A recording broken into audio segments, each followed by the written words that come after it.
उसी रात जब शुजात खान हैदर अली की खिदमत में हाजिर हुआ तो उसकी आंखें सुर्ख हो रही थीं और चेहरे पर हिज़्न व मलाल की परछाइयां लरज़ रही थीं। क्या हुआ शुजात खान, तूने ये क्या हालत बना रखी है? हैदर अली ने शदीद हैरत ज़दा लहजे में अपने मुतमिद खास को मुखातिब किया। कुछ नहीं सरकार, ये हादिसे कमोबेश होते ही रहते हैं। रियासत मैसूर के नायब सालार ने अपनी आवाज़ की लर्जिश पर काबू पाने की कोशिश की मगर नाकाम रहा। आज एक और शुजात खान को सलीब इश्क पर चढ़ा दिया गया।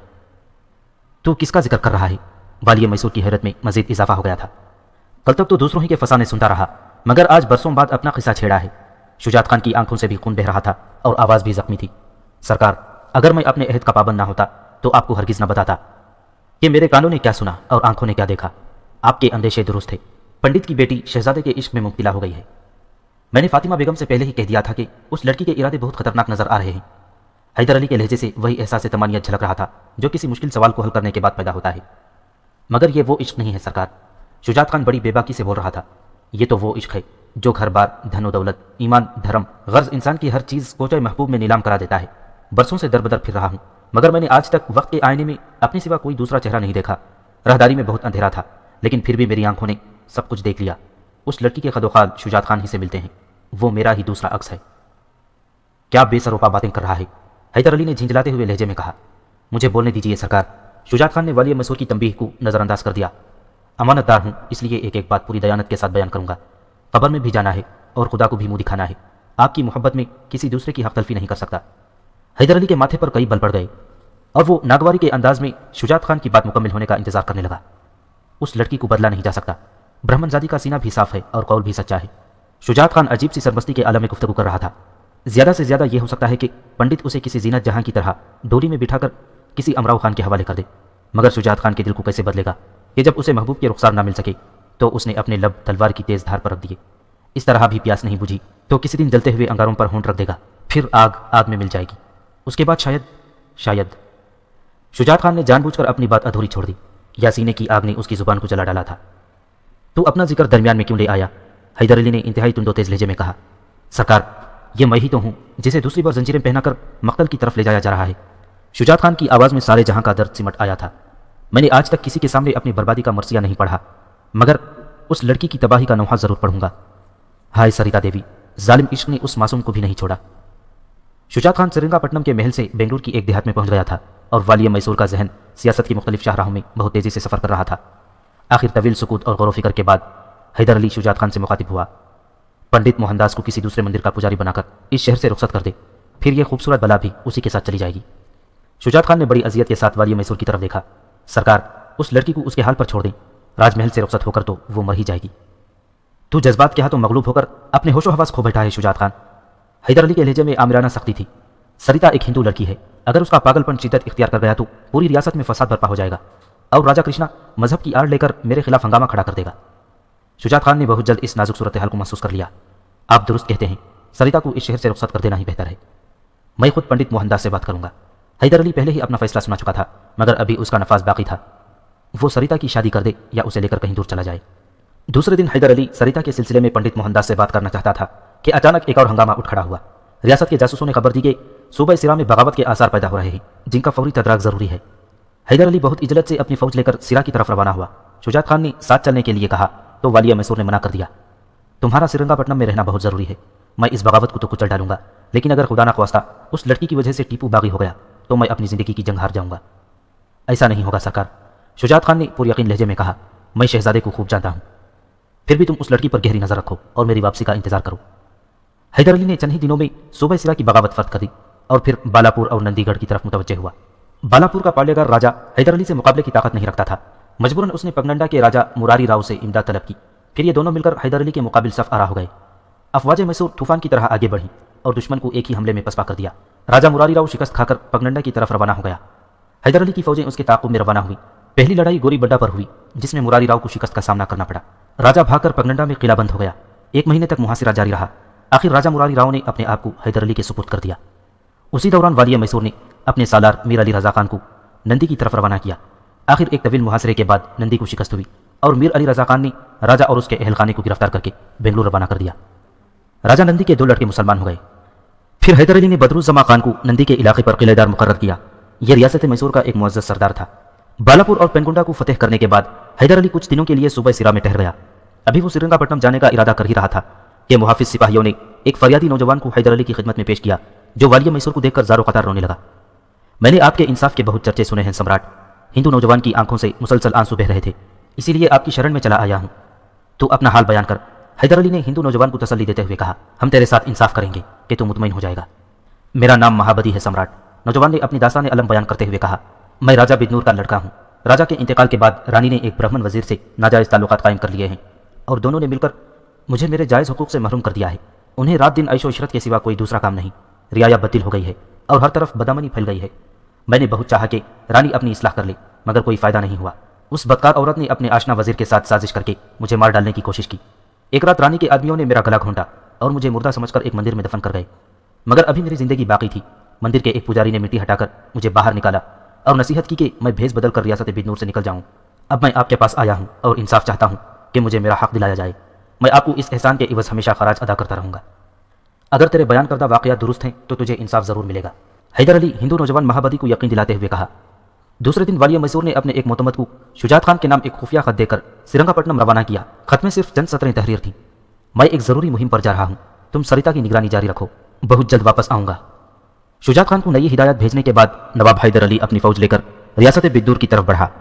बिदनूर मैसूर के शुमाल में वाक़ है। सूबा मुंबई में ज़िला कियानरा के करीब ये एक मुस्तहकिम हिंदू रियासत थी। बिदनूर के बारे में यह भी मशहूर था कि 1564 ईस्वी में सल्तनत विजयनगर के जवाल पर वहाँ का सारा खजाना इसी रियासत में मुंतकिल कर दिया गया था। बिदनूर के मालो दौलत की दास्तानें आज भी जुबान इज़्ज़त खामो आम हैं।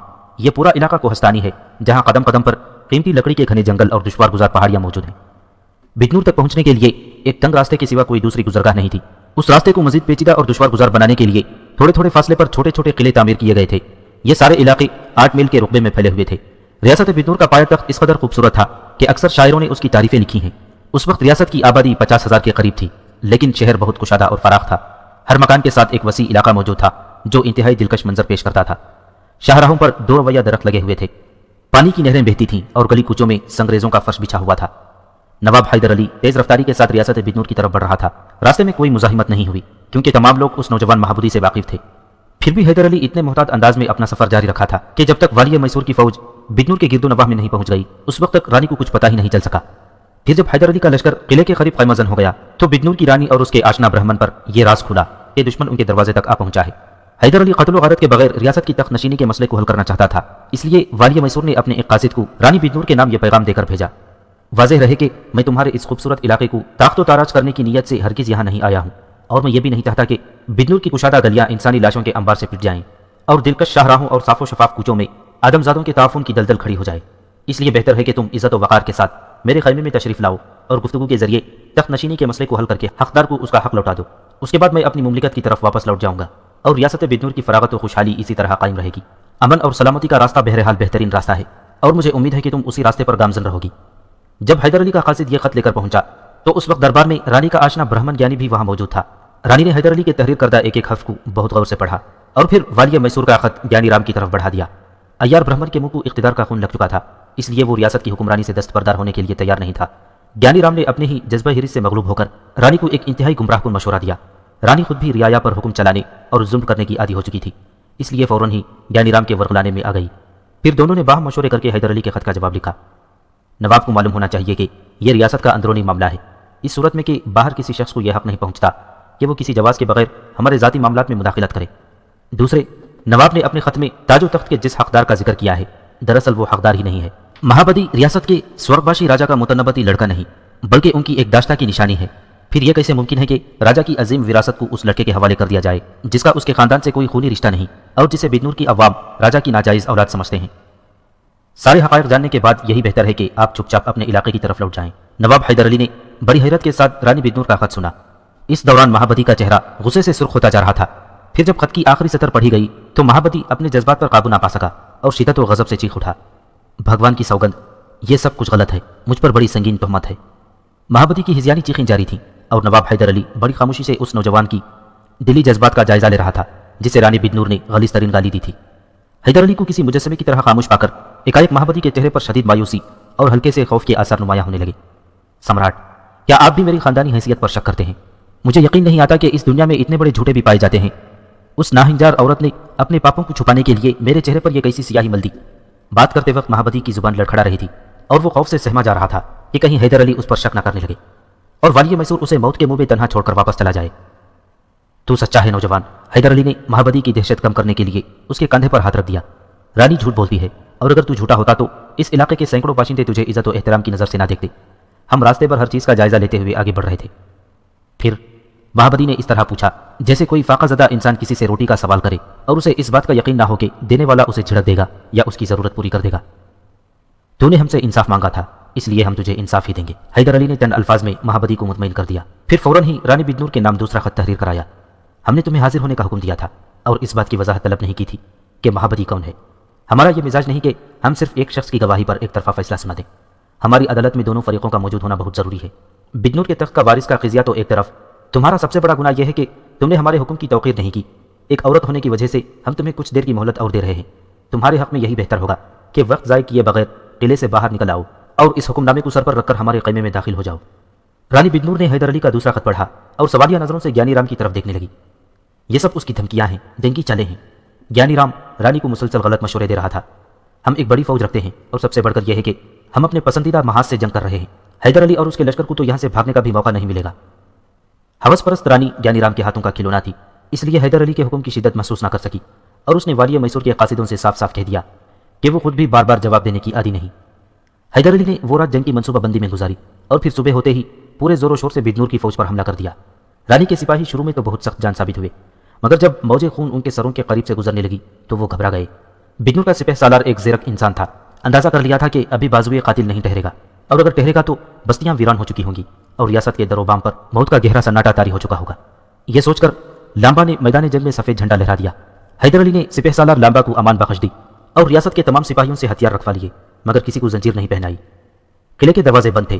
حیدر علی کے حکم پر چاروں طرف سے کمندیں ڈالی گئیں اور والی میسور کے جانباز موت سے بے نیاز اس طرح فصیل پر چڑھنے لگے جیسے وہ اپنی کسی پسندیدہ تفریح گاہ یا کوچائے محبوب کی طرف جا رہے ہوں۔ پھر کچھ دیر بعد ہی حیدر علی کے 50 سپاہیوں نے رانی کے محافظ دستے کو موت کی نیند سلا دیا۔ قلعے کے دروازے کھول دیے گئے۔ مہابدی ایک فاتح کی حیثیت سے قلعے میں داخل ہوا اور رانی کو گرفتار کر کے نواب حیدر علی کے سامنے پیش کر دیا گیا۔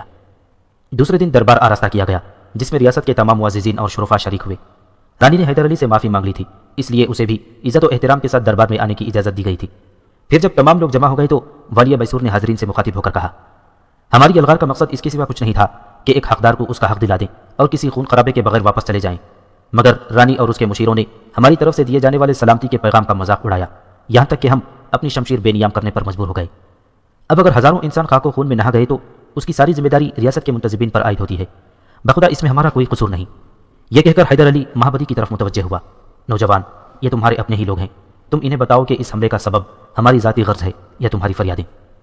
مہابدی اپنی نشست پر کھڑا ہوا اور بلند آواز میں حاضرین دربار کو مخاطب کر کے کہنے لگا، یہ سمراٹ ہی کا کرم ہے کہ میں اس دربار میں موجود ہوں، ورنہ اب تک میری ہڈیاں بھی گل سڑ کر مٹی کے ہم رنگ ہو چکی ہوتی اور بجنور کے باشندوں کو تمام عمر اس بات کی خبر نہ ہوتی کہ ریاست کا حقیقی وارث کہاں گیا۔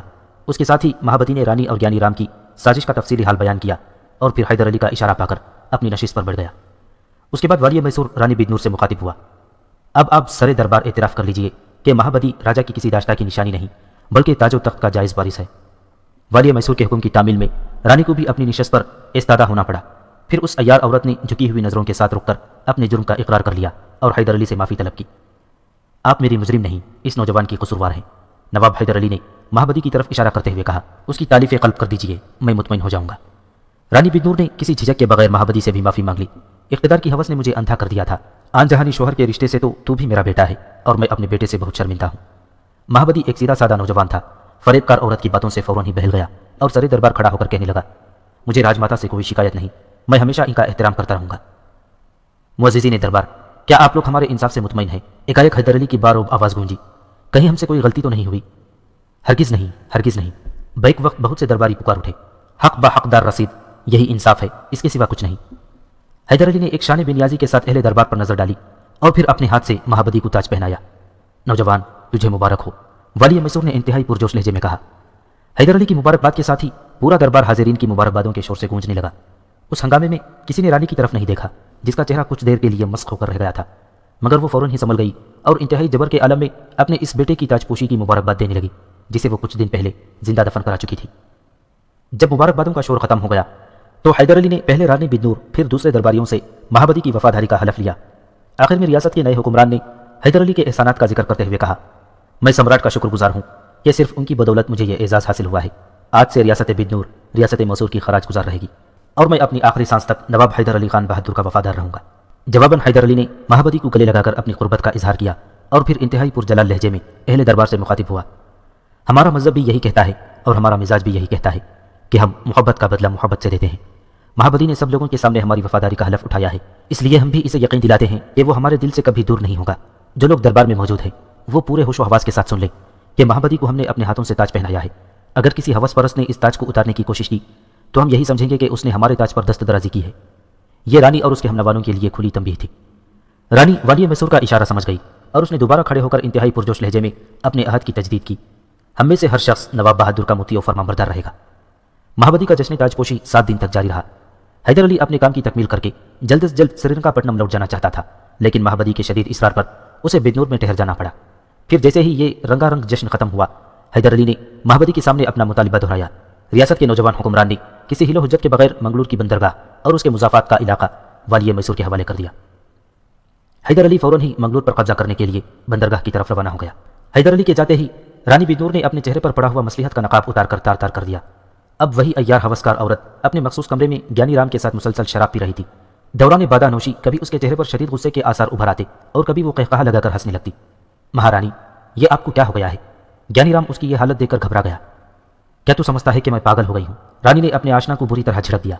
अगरचे ये खूबसूरत ब्राह्मण हवस के सफर में उसका शरीक था, लेकिन फिर भी वो उसे गुलामों ही की तरह सलूक करती थी। मैंने आज तक आपको इस हालत में नहीं देखा। ब्राह्मण सहमा हुआ नजर आ रहा था। रानी ने गजबनाक नजरों से अपने आशना की तरफ देखा और झूमती हुई उठकर खड़ी हो गई। फिर लड़खड़ाते कदमों से कमरे में टहलने लगी। कई बार वो गिरते गिरते बची। ब्राह्मण ने आगे बढ़कर उसे सहारा दिया। छोड़ दे मुझे। उस वक्त रानी पर किसी जख्मी शेरनी या चोट खाई हुई नागिन का गुमान होता था। मुझे किसी सहारे की जरूरत नहीं। मैं अब भी हैदर अली और उसके गुलाम महाबदी को तन्हा शिकस्त दे सकती हूँ। ब्राह्मण समझ गया कि एहसास शिकस्त ने रानी के दिमाग पर बुरा असर कर डाला है। आप उसे तकदीर का लिखा समझकर भूल जाएं। तीर कमान से निकल चुका है, अब उसे वापस लौटाया नहीं जा सकता। ब्राह्मण बड़े खुशामदाना लहजे में रानी को समझाने की कोशिश कर रहा था। अगर मैं जिंदा हूं तो छूटे हुए तीर को वापस आना ही पड़ेगा। रानी के लहजे में बड़ी तमकीनत थी, बड़ा गुरूर था। तू कैसा मर्द है कि अब तक मुझे नहीं पहचाना? मैं रानी दुर्गावती हूँ, जिसने दिल की खातिर अपनी मान मर्यादा को भी ठोकर मार दी। फिर मैं एक मुसलमान की ठोकरों में किस तरह रहूंगी और कल का लड़का मुझ पर कैसे हुकूमत करेगा? नहीं ज्ञानी राम, यह मुमकिन नहीं। या तो मैं खुद मर जाऊंगी या ऐसा तूफान उठाऊंगी कि जमीन आसमान एक कर दूंगी। ब्राह्मण ज्ञानी राम ने रानी दुर्गावती को बहुत समझाया, मगर वो बार बार यही कहती रही, मुझे सोचने दे, मुझे सोचने दे, अभी वक्त मेरे हाथ से नहीं गया है। आखिर आप क्या सोच रही हैं? ज्ञानी राम की समझ में कुछ नहीं आ रहा था। हैदर अली और महाबदी की मौत के बारे में एक बैक रानी के होंठों पर बड़ी मानीखीज और आसूदा मुस्कुराहट उभर आई। ये कैसे होगा? ज्ञानी राम रानी की बात पर हैरान जरूर था, लेकिन उसकी दिली ख्वाहिश भी यही थी कि किसी तरह हैदर अली और महाबदी रास्ते से हट जाएं और उनकी अयाशाना आज़ादी के वही दिन दोबारा लौट आएं। तू कल सुबह रियासत के तमाम पंडितों और पुजारियों को महल में तलब कर, फिर मैं तुझे बताऊंगी कि मेरा क्या मंसूबा है। रानी दुर्गावती ने ज्ञानी राम को हुक्म दिया और रात का आखिरी जाम पीकर अपने बिस्तर पर दराज हो गई। दूसरे दिन किले के मकीनों ने बड़ी हैरानी से यह मंजर देखा कि रियासत के तमाम पुजारी, पंडित, ब्राह्मण और आचार्य महल के एक खास कमरे में जमा हो रहे थे। रानी दुर्गावती खुद दरवाजे पर खड़े होकर उनका इस्तकबाल कर रही थी। कुछ देर बाद महाबदी के खिदमतगार जासूसों ने उसे यह इतला दी तो वो कुछ फिक्रमंद सा नजर आने लगा। फिर अपनी जहनी खलिश को दूर करने के लिए खुद ही उस कमरे में चला आया जहां हिंदू कौम के मजहबी सरदारों का इज्तिमा था। अच्छा हुआ कि तुम आ गए बेटे। रानी दुर्गावती ने महाबदी को अपने मुशफिकाना लहजे में मुखातिब किया, जैसे वो उसकी हकीकी माँ हो। अगर तुम नहीं आते तो कुछ दिन बाद हम खुद तुम्हें जहमत देते। रानी इस दौरान अपने मंसूबे के मुताबिक तमाम मजहबी पेशवाओं को शीशे में उतार चुकी थी। आखिर बात क्या है राजमाता? महाबदी की हैरत बदस्तूर थी। बेटे, तुम्हारी नादानी की वजह से हिंदू धर्म पर बड़ा कठिन वक्त आ पड़ा है। एकाएक रानी दुर्गावती की आंखें छलक उठी और आवाज डूबती हुई महसूस हो रही थी। अब इस बुरे वक्त को तुम ही टाल सकते हो। मेरी हिमाकत के सबब हिंदू मजहब को खतरा लायक हो गया है। नौजवान राजा का मुंह हैरत से खुले का खुला रह गया। अब बीते दिनों की बातें दोहराने से क्या फायदा? रानी की आवाज में मजीद दिक्कत पैदा हो गई थी। तुमने जज्बात से मकलूब होकर एक ऐसे शख्स को रियासत पर हमले की दावत दे दी जो हिंदुओं का बदतरीन दुश्मन है। काश। रानी ने अपनी बात अधूरी छोड़ दी। मैं तो ऐसा नहीं समझता, महाबदी ने तेज लहजे में कहा। नवाब हैदर अली कौल के पक्के इंसान हैं। अगर वो मुतासिब होते तो रियासत के एक हिंदू सिपाही को भी जिंदा ना छोड़ दे। आखिर उन्हें रोकने वाला कौन था? अभी तुम बच्चे हो महाबदी। रानी दुर्गावती निहायत अय्यारी से नौजवान हुक्मरान के गिर्द अपनी बातों का जाल फैला रही थी। अभी तो तुमने सिर्फ मंगलूर की बंदरगाह थाली पर रखकर पेश की है। अब उस इलाके का इंतजाम मुकम्मल हो जाएगा तो वापसी पर वो बिजनूर पर भी कब्जा कर लेगा। फिर तुम इख्तिदार से भी हट जाओगी और अपनी जान से भी। अगर नवाब बहादुर को यही करना होता तो बहुत पहले कर चुके होते। महाबदी मुसलसल हैदर अली की वकालत कर रहा था। उन्होंने मुझसे वही तलब किया जिसका मुआहिदा तय पा चुका था। मैंने उस शख्स की आंखों में बड़ी बेनियाजी देखी है। वो इतना ही मकार इंसान है। अचानक रानी दुर्गावती गजबनाक नजर आने लगी थी। वो नदी नाले की तरह नहीं है कि चंद बूंदों से उबल पड़े, समंदर की मानंद गहरा है। उस वक्त उसकी फितरत का पता चलता है जब वो सब कुछ बहा कर ले जाता है। आप मेरे मासूम बेटे को बताएं आचार्य जी कि हैदर अली कौन है। दुर्गावती ने एक बूढ़े शख्स की तरफ इशारा किया।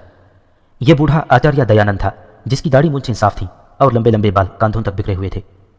सियासी तूफान को देखते देखते और उसके थपेड़े खाते खाते मेरी तो उम्र ही गुजर गई है महाराज। बूढ़ा आचार्य बहुत ठहर ठहर कर बोल रहा था। मेरे चेहरे की हर झुर्री के पीछे एक तबाहकार तूफान की तारीख छुपी हुई है। बालक, मुझसे सुनो कि हैदर अली कौन है। वो एक मामूली सिपाही की हैसियत से रियासत मैसूर की फौज में भर्ती हुआ था और आज वो सिर्फ मैसूर ही का मालिक नहीं बल्कि आसपास के इलाकों पर भी कब्जा कर चुका है। उसकी तौसी का जज्बा अभी सर्द नहीं हुआ। हैदर अली के सीने में भड़कने वाली हिर्स की आग ने कल एक हिंदू रियासत को जलाकर राख कर दिया था। अब दूसरी की बारी है। राजा कृष्णा के अंजाम पर नजर रखो। कल वो हैदर अली का मुहसिन था और आज नवाब बहादुर का गुलाम है। मेरी ये बात कितनी ही तल्ख हो गिरां सही, मगर आपका हशर भी राजा कृष्णा के अंजाम से मुख्तलिफ नहीं होगा। आचार्य दयानंद ने कई हवालों और दलीलों के साथ हैदर अली के खिलाफ इतनी नफरत अंगेज तकरीर की कि रियासत का नौजवान हुक्मरान बड़ी आसानी से बहक गया और उसके जहन में मजहबी तासुब की खौफनाक आंधियां चलने लगी। फिर जब आचार्य दयानंद की तायद में दूसरे पंडितों और पुजारियों की आवाज़ों का शोर बुलंद हुआ तो महाबदी घबरा गया और हाथ जोड़कर हिंदू धर्म के रखवालों से पूछने लगा। इसमें कोई शक नहीं है कि मुझसे घोर पाप हो गया है, लेकिन ये सब कुछ अनजाने में हुआ है। महाबदी के चेहरे पर वहशत बरसने लगी थी। आप लोग राजनीति के भी बड़े ज्ञानी हैं और धर्म के भी। मुझे बताएं कि आखिर इसका उपाय क्या है। उपाय इसके सिवा कुछ नहीं है कि हैदर अली को कत्ल कर दिया जाए। आचार्य दयानंद के बजाय रानी दुर्गावती ने जवाब देते हुए कहा। यह कैसे मुमकिन है? महाबदी के लहजे से शदीद हैरत नुमायान थी। नवाब बहादुर तो हमारी दस्तरस से बहुत दूर जा चुके हैं। वो बहुत जल्द वापस आएगा और इसी रास्ते से गुजरेगा। रानी दुर्गावती ने अपने मंसूबे की वजाहत करते हुए कहा। मंगलूर से मैसूर जाने के लिए इसके सिवा कोई रास्ता नहीं कि वो रियासत बिजनूर से गुजरे और हम उसे हिला कर डालें। राजमाता, मैं आपके मंसूबे को समझने से कासिर हूँ। महाबदी की हैरत का वही आलम था। हमारी फौज नवाब पर हमला करेगी या उनके खैमे पर शबखून मारा जाएगा या उन्हें किसी दावत में जहर देकर हिला किया जाएगा। नहीं, रानी दुर्गावती की आवाज़ बहुत सख्त थी। कत्ल के ये तीनों तरीके नामुमकिन अमल हैं। हम फौजी एतबार से उसे शिकस्त नहीं दे सकते। शबखून इसलिए नहीं मारा जा सकता कि वो अहमक नहीं है। अपने खैमे को हमला आवरों के लिए खुला नहीं छोड़ेगा। उसे खाने में जहर यूं नहीं दिया जा सकता कि तुम्हारे जश्न ताजपोशी में उसने उस वक्त तक खाना नहीं खाया जब तक रियासत के मुलाजिमों ने वो ग़िज़ा अपने हलक से नीचे ना उतार ली। फिर राजा महाबदी सर से पांव तक एक सवाल बनकर रह गया था। उसे बेखबरी के आलम में कत्ल किया जाएगा। एकाएक रानी दुर्गावती के होंठों पर बड़ी सफाकाना मुस्कुराहट उभर आई। हैदर अली के नाम लेवा बरसों ये सोच सोच कर मातम किया करेंगे कि नवाब कत्ल हो गया और उन्हें अपने हुक्मरान को बचाने की मोहलत भी ना मिल सकी। रानी इस तरह हैदर अली की मौत का जिक्र कर रही थी जैसे उसे अपनी जिंदगी की सबसे बड़ी लज्जत हासिल हो रही हो। हैदर अली की लाश भी नहीं पहुंचाई जाएगी। उसके सिपाही ढूंढते फिरेंगे कि नवाब का जिस्म कहाँ गया। राजमाता जो कुछ भी कहेंगी उसी पर अमल होगा। राजा महाबदी रानी के बताए हुए तिलिस्म का असर हो चुका था। देवता मेरे इस गुनाह को माफ़ करें कि मैंने हिंदू रियासत का अहम तरीन इलाका एक मुसलमान के हवाले कर दिया। जब रानी दुर्गावती को अंदाज़ा हो गया कि महाबदी अपने दिमाग से काम लेने के बजाय उसके जहन से सोच रहा है तो वो बेझिझक होकर अपने मंसूबे की तफसीलात बताने लगी। हैदर अली वापसी में उसी रास्ते से गुजरेगा जहां वो पहली बार कीमजन हुआ था। हम उसी जगह सुरंगें बिछाकर बारूद भर देंगे और ज़मीन के अंदर ही अंदर एक तरफ रास्ता निकाल देंगे। फिर जैसे ही हैदर अली वहां ठहरेगा मंदिर के रास्ते से सुरंगों में आग लगा दी जाएगी और देखते ही देखते खेल खत्म हो जाएगा। रानी दुर्गावती का मनसूबा हर एतबार से मुकम्मिल था।